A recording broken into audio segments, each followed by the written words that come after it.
이번에는 315페이지에 보시면 바이러스 때문에 생기는 질환입니다. 바이러스성 질환입니다. 자, 우리 지금 뭐 하고 있냐면 여러분, 호흡기계 질병하고 있어. 감염병하고 있어. 호흡기계인데 세균 때문에 생기는 거 아까 디프테리아라든지 백이레라든지 성홍열이라든지 B형 헤모필루스라든지 그리고 제일 중요한 결핵 그 부분에 대해서 다뤘어요. 자, 이번에는 이게 세균이 아니라 호흡기에 문제를 준 건데 어떤 거? 바이러스 때문에 생기는 거는 어떤 게 있습니까? 하는 거를 위에서 다뤄보는 겁니다. 되셨습니까? 자, 그러면 바이러스로 인한 거 질환에서 첫 번째가 감기라는 거 있죠. 자, 감기는 다른 짜들이 외울 건 없습니다, 여러분. 그럼 감기 같은 경우도 호흡기니까 비말로도 옮고 공기로도 옮고 이렇게 옮을 수 있어. 그런데 감기와 인플루엔자 있죠. 인플루엔자. 자, 감기하고 인플루엔자는 같은 거다, 다른 거다? 다른 거예요. 그러면 감기와 인플루엔자의 차이점은 뭡니까? 그러면은 이때 감기 같은 경우는요, 열이 엄청나게 심하게 오르지 않아요.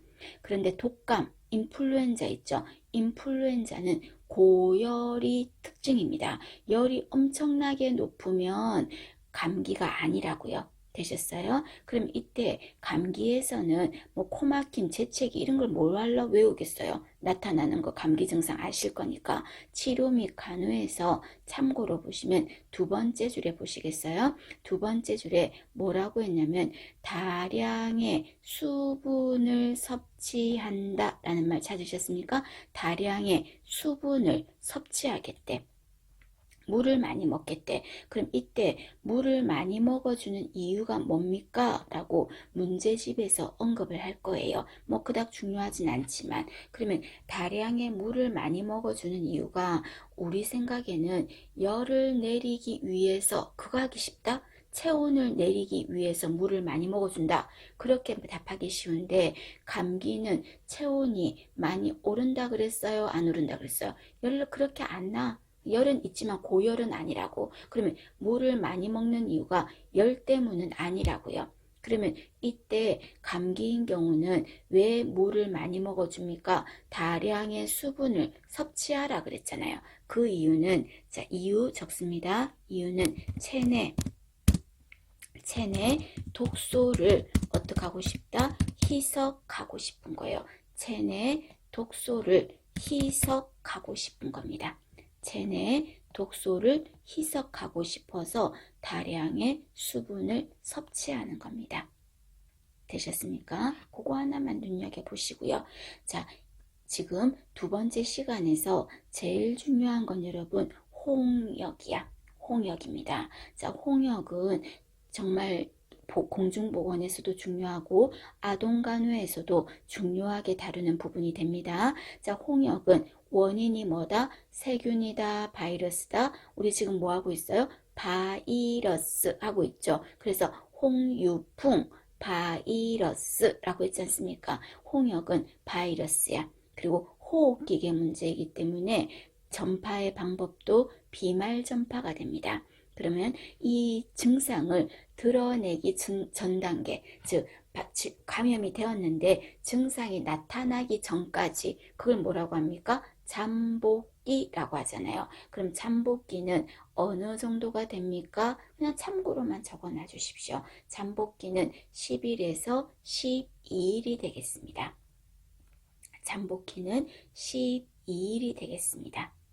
되셨습니까? 자, 그러면 잠복기가 10일에서 12일인데 이때 홍역은 몇 급 감염병이죠? 홍역은 몇 급 감염병이지? 2급 감염병이죠. 그죠? 홍역은 2급 감염병입니다. 그럼 이 홍역은 전파 가능성이 높다는 거죠. 전파 가능성이 높은 거야. 그럼 홍역의 증상이 단계는 어떻게 됩니까? 라고 한다면 홍역의 단계가요. 첫 번째는 카타르기, 그리고 두 번째가 발진기, 세 번째가 회복기, 세 단계를 거쳐요. 자, 여러분 잠깐 메모하시겠습니까? 자, 홍역의 단계는 여러분, 홍역은 어떤 단계를 거치냐면 첫 번째가 카타르기, 그리고 이제 중점적으로 집중적으로 열이 나면서 발진이 일어나겠죠. 온몸에 뻘긋뻘긋하게 올라오는 거야. 발진기. 그리고 마지막에 회복기. 이 단계를 거치겠습니다. 되셨습니까? 자, 그럼 이때 카타르기 시기는 발진이 일어나기 전 단계거든요. 그럼 이 단계는 열나고 기침이에요. 근데 열나고 기침한다 그래서 홍역인 건 아니잖아. 모든 게 홍역인 건 아니잖아. 그럼 이 아이가 홍역인가 아닌가를 알아볼 수 있는 중요한 사인이 있어요. 그럼 그 중요한 사인이 어떤 겁니까? 했을 때, 자, 여기 그림 보시겠어요? 그림에서 보시면 요 안에 입안이에요. 입 안이에요. 지금 모양이 좀 이상한데 안이라고 보세요. 입안 볼 같은데 안쪽에 점막에 이렇게 뭔가 점이 땡땡땡땡땡땡 이렇게 물집처럼 반점처럼 이렇게 점이 땡땡땡땡 찍혀 있는데 약간 색깔이 회색하고 흰색하고 좀 섞인 점 있죠. 이런 점들이 요 볼 같은데 이런 데다가 막 찍히는 거야. 이런 데다가 막 찍혀, 이런 데다 막 찍혀. 그럼 이렇게 점이 찍히는 이 회백색의 반점의 이름을 무엇이라고 하냐면 여러분, 이름을 뭐라고 하냐면 코플릭 반점이라고 해요. 그래서 여러분 증상에서도 나왔죠. 코플릭스 반점 있죠. 코플릭스 반점이라고 해도 되고 또는 코플릭 반점이라고 해도 돼. 이게 언제 나타난다? 카타르기 시기 때 나타납니다. 너무 중요합니다, 여러분. 카타르기 시기 때 코플릭 반점이 나타난다는 거 기억하시고, 그 다음에 이때 이 사람들한테 눈에 결막염이 생겨요. 눈병이 생긴다고. 그래서 결막염이 생겨서 빛만 보면 막 눈이 부시고 눈물이 막 줄줄줄줄줄 흐르는 거야. 막 눈이 부시면서 눈물도 줄줄줄줄 흐르고 눈병 났을 때 그렇잖아요. 그런 현상을 뭐라고 한다? 수명현상이라고 합니다. 결막염이라고 해도 되고요. 눈부시는 증상이 나타나는데 이거를 수명현상이라고도 합니다. 이게 나타나. 되셨습니까? 봐주실 거. 그럼 카타르기 시기 때는 열나고 기침하는데 홍역인가 아닌가는 아직 확실치 않아. 그런데 입안을 들여다봤더니 회백색의 반점, 코플릭 반점이 나타나고 눈부심으로 눈이 막 시큰시큰하고 눈물이 줄줄줄 흐르는 결막염, 수명 현상이 나타나는 게 카타르기더라. 그 말입니다. 자, 그 다음에 발진기 때는요, 말 그대로예요. 온몸에 발진이 일어날 거예요. 근데 이 발진이 어디서부터 생기냐면요, 증상에서 보세요. 목 뒤에서부터 해서 얼굴로 해서 몸통까지 차라락 내려갈 거예요. 목 뒤에서부터 시작해서 몸으로 전신으로 퍼져나가는 발진이 일어날 겁니다. 그럼 이때 발진이 일어나고 열이 확 났겠죠.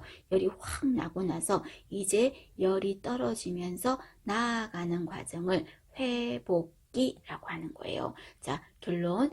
홍역은 어떤 단계를 거친다? 코플릭 반점이 나타나는 카타르기, 그리고 온몸이 빨갛게 되는 발진기, 그리고 마지막은 회복기로 나타난다는 겁니다. 되셨습니까? 자, 그 다음에 중요한 거 하나 질문. 자, 우리가 균을 갖고 있으면서 다른 사람한테 옮기는 자를 뭐라고 합니까? 보균자라고 하죠. 보균자. 그럼 보균자 중에서 제가 감염병 관리할 때 너무 건강한 사람하고 똑같아 가지고요. 구별이 전혀 안 돼서 감염병 관리상 가장 관리가 어려운 보균자를 뭐라고 합니까? 건강보균자라고 하죠. 그죠? 건강보균자. 그게 제일 중요해. 자, 그런데 그거 정도만 알면 되는데 홍역은 어떤 보균자냐면요. 홍역은 언제 옮기냐면 자기가 증상을 확 드러낼 때 안 옮기고요. 균이 아니라 바이러스가 잠복되어 있을 때 옮길 거야. 잠복되어 있을 때. 즉 증상이 드러나기 전에 잠복기 때 옮긴다고요. 막 열나면서 발진 일어나기 전에. 그러면 카타르기, 발진기, 회복기 중에서 전염력이 가장 높은 시기는 어느 시기다? 전염력이 가장 높다 하면은 무슨 시기다? 카타르기 시기 때 가장 높아요. 시험 문제에서 홍역이 전염력이 가장 높은 시기가 언제냐? 그러면 카타르기 시기가 되겠습니다. 되셨습니까? 자, 그 다음에 홍역을 깔끔하게 치료를 안 했어요. 깔끔하게 치료를 안 했더니 합병증이 생길 수 있어. 그러면 홍역에 합병증이 생기는 시기는 언제일까요? 회복기 때 합병증이 생기겠죠. 그럼 이때 합병증 어떤 게 생깁니까? 하면은 증상에서 네 번째 줄에 보면 폐렴, 그리고 또 중이염 이런 것 등이 생길 수가 있다. 그 말입니다. 되시겠습니까? 자, 그러면 홍역 같은 경우는 다른 사람한테 옮기잖아요. 근데 온몸에 빨갛게 나면서 뾰긋뾰긋하게 올라오니까 가려울까요? 안 가려울까요? 가렵겠죠. 그래서 이 환자를 따로 떼어놓고 그 다음에 또 격리하고 그 다음에 또 가려움증을 해결해 줘야 돼. 우리가 가렵다는 말을 뭐라고 합니까? 소양증이라고 하죠. 가렵다 이런 말을 소양증이라고 하죠. 그럼 이때 우리가 소양증을 감소시킬 수 있는 방법이 있어요. 소양증을 좀 감소시킬 수 있는 방법입니다. 그러면 소양증을 감소시킬 수 있는 방법은 어떤 게 있습니까? 하는 거 전부 다 정리해버립니다, 여러분. 다음에 나올 것까지 다 해버립니다. 자, 소양증 감소에는 먼저 그 소다 성분 있죠. 소다 성분을 물에 타. 그 물에 탄 물에 내 몸을 가려운 부위를 담그면 가려운 부위가 좀 완화돼요. 그런 거를 중조를 써서 목욕한다. 그래서 중조 목욕이라 그래. 그래서 중조란 말 나오면 소양증 떠올라야 돼. 그 다음에 또 중조와 함께 쌍으로 떠올라야 될 게 전분이라는 게 떠올라야 돼요. 이때 전분은 먹는 고구마 전분, 감자 전분 계통이 아니라 입욕으로 입욕 용도로 해서 전분을 물에 타서 그 물에다가 가려운 부위를 담그면 가려움증이 완화돼요. 그래서 중조 목욕, 전분 목욕 하면은 소양증 떠올리십니다. 되셨습니까? 자, 그 다음에 홍역 아이들 가려울 때 쓰는 것 중에 또 황산 마그네슘이라는 게 있어요. 자, 세 번째 거는 참고로만 하시면 됩니다, 여러분. 황산 마그네슘은. 자, 이거는요, 다음에 모성 간호할 때 자궁을 이완시키는 약으로도 쓰이지만요, 얘가 소양증 감소에도 도움이 됩니다. 되셨습니까? 황산 마그네슘. 그 다음에 또 참고입니다, 여러분. 막 외우지 않으셔도 됩니다. 과망간산 칼륨. 이런 거 소양증에 도움이 되는 약물입니다. 그 다음에 수두 아이들도 가렵죠. 수포성 발진이 생기면서 가렵죠. 그러면 수두 아이들 몸에다가 핑크빛이 약간 도는 로션을 발라주거든요. 그 로션이 칼라민 로션이라는 게 있어요. 칼라민 로션 하면은 소양증 떠올리셔야 돼요. 되셨죠? 그리고 또 소양증에는 뜨거운 물로 목욕을 하면 더 가려워요. 그렇다고 해서 냉목욕을 해도 안 돼요. 그러면 소양증에는 어떤 물이 좋겠다? 미지근한 물이 좋겠습니다. 미온수 목욕하면은 소양증 떠올리셔야 돼. 그 다음에 가렵다고 막 긁으면 상처가 생기면 2차 감염이 덧나서 상처가 덧나서 감염이 생길 수 있죠. 그래서 긁었을 때 상처가 덜 나려면 손톱은 어떻게 해야 될까? 손톱은 짧게 해줘야 되겠죠. 손톱은 짧게. 손톱은 짧게. 되셨습니까? 손톱을 짧게 한다는 거 보시고, 그 다음에 또 이때 자꾸 긁으면 안 되니까 팔을 좀 긁지 못하도록 뭐를 해주겠다? 보호대를 좀 착용해 줄까 싶어요. 보호대. 그럼 이때 보호대는 장갑을 끼워서 하는 장갑 보호대를 끼워도 손톱으로 못 긁잖아. 그죠? 그 다음에 또 어린애들 같은 경우는 팔꿈치에다가 팔꿈치가 구부러지지 않게 하는 보호대를 해주죠. 그런 보호대를 팔꿈치 보호대라고 하죠. 자, 이런 거를 착용을 해주는 거죠. 되셨습니까? 자, 다 여러분 해야 돼. 자, 이 중에서 여러분 중요한 거는 뭐라 그랬습니까? 중조, 전분, 중조랑 전분, 그리고 또 어떤 거요? 중조, 전분, 그 다음에 미온수 목욕, 그리고 손톱은 짧게, 그리고 보호대는 장갑 보호대 또는 팔꿈치 보호대, 이런 게 중요합니다. 되시겠습니까? 잘 눈도장 찍으십시오. 자, 그래서 홍역은 소양증을 없애기 위해서 세 번째 줄에 봐봐요. 치료 및 간호에서 소양증을 없애기 위해서 중조나 황산 마그네슘을 물에 타서 씻어준다. 되셨습니까? 봐주실 것. 그 다음에 홍역을 예방합시다, 여러분. 왜냐하면 이거 생기면 중이염이나 폐렴 같은 합병증도 생길 수 있고, 그죠? 하니까는 예방합시다. 그럼 예방은 뭘로 합니까? 하면 홍유풍 3종 세트를 예방하는 게 뭐 있었습니까? MMR이라는 거 있었잖아요. 그래서 MMR을 접종하는 거죠. MMR은 3종 세트를 예방하는 거야. 3종 세트 뭐죠? 홍유풍 세 가지를 예방하는 거죠. 자, 이거는 MMR은 언제 한다? 12에서 15개월에 예방접종을 하더라. 그죠? 12에서 15개월이야. 그런데 제가 말씀드렸죠. 12개월이 아직 안 됐는데 홍역이 우리 마을에 돌아. 그래서 12개월 우리 아이가 예방접종 받을 때까지 기다리기에는, 마칠 때까지 기다리기에는 너무너무 불안해. 그럼 어떻게 하자 그랬습니까? 지금 맞고 어떡하죠? 미리 가불해서 맞은 거 아니야? 지금 맞고 그 다음에 원래 맞아야 될 12에서 15개월이 되면 또 맞고, 맞나요? 지금 유행할 때 맞고, 그리고 또 제 날짜에 또 맞고, 그거 기억하셔야 됩니다. 봐주실 거.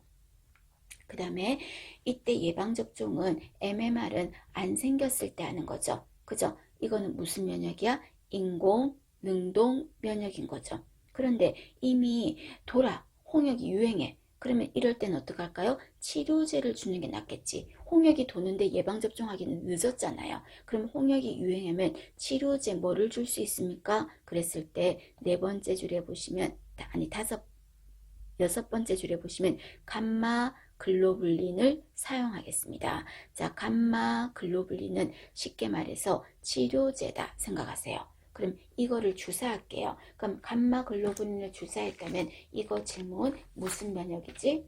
주사했으니까 인공, 그 다음에 치료제가 들어간 거죠. 수동, 인공 수동 면역이 되겠죠. 되셨습니까? 그 다음에 홍역은 2급 감염병이지. 그럼 2급 감염병은 발생했을 때 어떻게 했습니까? 처리 절차가 의료기관의 장은 언제 안에? 즉시 신고 아니야. 즉시 신고는 1급. 2급은 언제 했어요? 24시간 이내 신고, 격리 들어갔죠. 격리해야 돼. 24시간 이내 신고, 격리. 그래서 격리도 해야 돼. 그럼 이때 격리의 기간이 어느 정도 기간을 격리를 해야 됩니까? 한다면은 여기에 해놨죠. 자, 발진이 일어나고 나서는 얼마 동안? 일주일.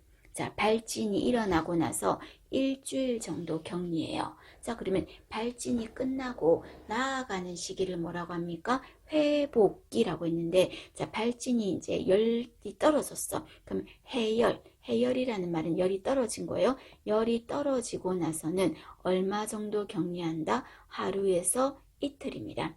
열이 떨어지고 나서는 하루에서 이틀입니다. 되셨습니까? 발진 후는 일주일, 해열되고 나서는 하루에서 이틀 격리한다. 기억하실 것. 자, 그 다음에 여기 밑에 보시면 유행성 이하선염이라는 거 있죠. 유행성 이하선염. 자, 유행성 이하선염은 홍유풍 할 때 그거야. 근데 이 이하선이라는 게 여러분 여기 그림에서 보시겠어요? 그림에서 보면 여기 볼따구가 이렇게 부었죠. 볼따구 이렇게 부었죠. 이 부분이 무슨 부위냐면요. 침이 나오는 곳이야. 그래서 우리가 침이라는 걸 타액이라고 하죠. 타액이 분비되는 곳이 우리 몸에는 세 군데가 있는데 그 중에서 여기 그림처럼 볼 부분에서 타액이 침이 나오거든요. 이 부분의 이름을 뭐라고 한다? 이하선이라고 합니다. 이하선. 그러면 이하선에만 침이 나옵니까? 아니요. 여기 말고도 턱 밑에서도 나와. 우리 턱이라는 게 위에 턱을 뭐라 그래? 상악. 아래쪽 턱을 하악이라고 그러죠. 악자가 들어갔어. 그럼 턱이야. 그래서 악 했을 때 턱 밑에 있는 부분에서 타액이 나와요. 그래서 턱 아래 하악하선이라고 하겠습니다. 되셨습니까? 자, 그 다음에 세 번째는 치과에 갔을 때 진료받을 때 혀 밑에 뭐를 넣어주냐면 침이 자꾸 고여서 나오니까 침을 흡수하려고 바깥으로 새어나오지 못하게 하려고 솜이나 꺼지를 끼워줄 거야. 그 말은 혀 밑에서 뭐가 나오니까? 침이 나오니까. 그래서 침이 나오는 혀 밑에 이름을 뭐라고 한다? 설하선이라고 하겠습니다. 자, 결론. 타액이 분비되는 곳은 세 군데야. 세 군데가 볼 쪽에 있는 이하선, 그 다음에 턱 밑은 악하선, 그 다음에 혀 밑은 설하선. 여기서 나와요. 되셨죠? 자, 그런데 여기에서 이하선이란 이 볼 부분에서 바이러스가 들어가서 어떻게 됐다? 염증이 생겨가지고 팅팅팅팅팅팅 붓는 거야. 이거를 유행성 이하선염 또는 다른 말로 볼거리라고 하죠. 볼거리. 그럼 이 볼거리도 호흡기계 질환에 들어가기 때문에 전염 경로해 보시면 직접 접촉이라든지 또는 비말 전파 이런 걸로도 될 수 있다는 겁니다. 자, 그러면 이하선이 땡글땡글 부어가지고 막 아플 거거든요. 이때 이하선을 깨끗하게 치료하지 않으면 뭐가 생길 수 있다? 합병증이 생길 수가 있어요. 적어두셔야 됩니다. 그러면 유행성 이하선염의 합병증은 뭐가 될 수 있다? 첫 번째가 남자아이가 만약에 이하선염이 걸리면요. 정자를 만드는 곳이 어디야? 고환이죠. 그 고환에서 염증이 생겨요. 고환염이 생길 수 있다고. 그 다음에 또 이 유행성 이하선염을 앓는 환자가 여자아이야. 그럼 그런 경우는 여자에게서는 뭘 유발할 수 있다? 난자를 만드는 난자를 만드는 난소에서 염증이 생겨서 난소염이 될 수도 있어요. 그러면 정자를 만드는 고환, 난자를 만드는 난소, 이 두 군데에서 문제가 생겼으니까 아기를 가질 수가 없겠죠. 즉 쉽게 말해서 임신이 안 될 수도 있겠죠. 그래서 남녀 불임의 원인이 되기도 합니다. 불임을 초래할 수도 있는 질환이 유행성 이하선염이라는 겁니다. 왜? 남자는 고환염, 여자는 난소염 생기니까. 그리고 또 공통적으로 생기는 거는 췌장염 같은 것도 생길 수가 있다. 그 말입니다. 되셨습니까? 자, 그러면 유행성 이하선염을 예방하는 방법은 없어요? 있죠. 예방 방법이 뭐야? 홍유풍 예방하는 건 뭐였어요? MMR 접종하는 거죠.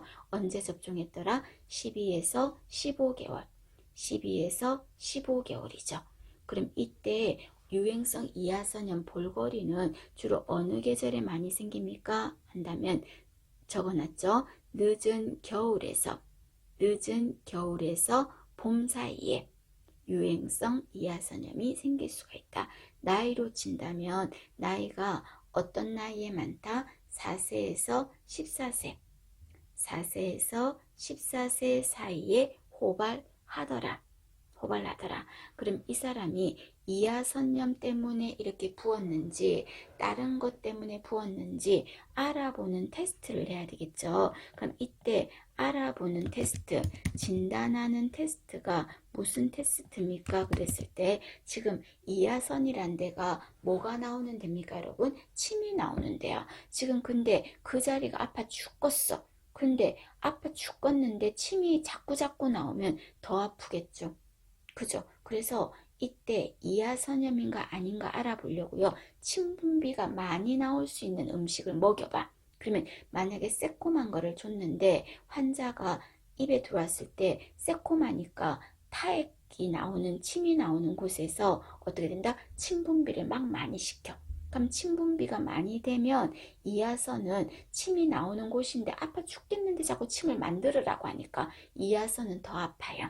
그래서 이때 진단할 때 새콤한 것을 나타내는 가장 대표적인 과일, 새콤한 거 하면 뭐가 떠오릅니까? 레몬이 떠오르죠. 그래서 이때 레몬을 먹여봤더니 아우 셔 이러면서 아야 하면서 막 아파해. 그러면 이거는 이하선에서 침이 막 나오면서 염증 생기는 거거든요.